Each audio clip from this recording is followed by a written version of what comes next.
Tada natūralu, kad mums gyvenime irgi vienas iš tikslų, ko mes siekiam, gyventi gerai, patogiai, dėl to yra gyvenamas būstas. Ne? Tai visą gyvenimą ir yra kažkas paskaičiavę, kad sako, žmonės per gyvenimą pakeičia 8 būstus.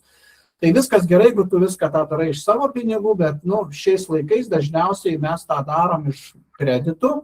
Ir dažniausiai, kai perkam butą už kokį 200 000, reikia suprasti, kad panašią sumą dar turim permokėti. Ne? Kaip juokaujam, sakom, vieną butą nuperki bankuje, o kitą savo. Tai mūsų darbas yra jums parodyti, kaip tikrai galite pusę to buto tikrai sutaupyti.